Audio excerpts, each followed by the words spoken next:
या आंदोलन आणि लाठीमाराच्या संदर्भामध्ये महाराष्ट्रातून प्रतिक्रिया उमटल्या आहेत, पाहूयात। संसदेवर मोर्चा नेता येत नसेल तर या मोर्चाचा मार्ग ईडी हेडक्वार्टरच्या दिशेने न्यावा।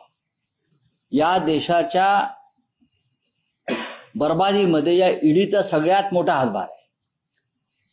देशविरोधी कारवायांमध्ये ईडी सहभागी आहे। त्याच्यामुळे संसदेबरोबर या ज्या गुलाम झालेल्या संस्था आहेत, मग सुप्रीम कोर्ट असेल, ईडी असेल, त्यांच्या दिशेने सुद्धा हा मोर्चा नेला पाहिजे। कॉक्रोचचं आंदोलन हे काही नौटंकी आहे। काही मुद्दे मिळत नाही म्हणून या ठिकाणी युवकांच्या मनात एक द्वेष निर्माण करण्याचं कटकारस्थान चालू आहे। पण या ठिकाणी मनस्तापामुळे काही युवक त्या ठिकाणी सहभागी झाले, कारण मनस्ताप झालाय नीटची परीक्षा रद्द झाल्यामुळे। पण याचा अर्थ असा नाही सरकारने यावर काही कारवाई केली नाहीये। सरकारने त्यावर कडक कारवाई केली की नाही केली तर कडक कारवाई केली। सरकार यापुढे कडक बंधन आणले की नाही आणले, योग्य पद्धतीने नीट घेतली की नाही घेतली। खरं तर तुम्ही सुधारणा करा, सुधारणा सुचवा, पण या पद्धतीचं ज्या ठिकाणी सरकारने ऑलरेडी ज्या कॉग्निशन घेतलेल्या आहेत आणि तुम्ही मंत्र्याचा राजीनामा मागून या ठिकाणी राजकारण करताय। आज सुद्धा ज्या पद्धतीने अक्षरशः पाण्याचे फवारे असतील, अश्रुधूर असेल, लाठीचार्ज असेल, यासाठी जे सज्ज झालेले आहेत, म्हणजे जे लोक पाकिस्तानशी चर्चा केली पाहिजे असं म्हणतात, ते लोक भारतातल्या आपल्याच जनतेशी मात्र चर्चा करायला घाबरतात आणि हे चिंताजनक आहे।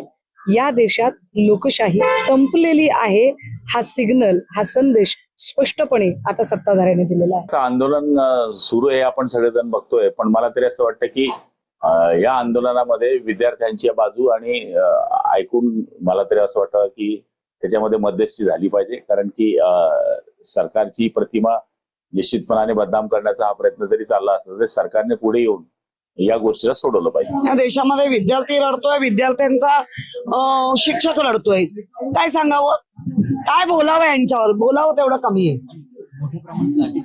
नाही, हा हुकुमशाही ही चालू आहे।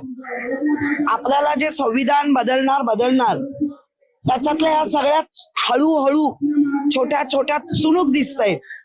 संविधानाला अजून काय बदलायचं राहिलं। विद्यार्थ्याचं आंदोलन हे शांततेच्या मार्गाने चालू होतं आणि तिथे सुद्धा आमचे जे उपोषणाला बसले त्यांची तब्येत खालवल्यामुळे हायकोर्टाने जे काही डायरेक्शन दिले त्यानुसार त्यांच्यावर आता वैद्यकीय उपचार सुरू आहेत आणि म्हणून आंदोलन दडपणं हा केंद्र शासनाचा मला वाटतं कोणताही भाग नाहीये आणि सकारात्मक तोडगा आज पहिला दिवस या लोकसभेचा, त्याच्यामध्ये मला वाटतं काहीतरी तोडगा निश्चितच निघेल।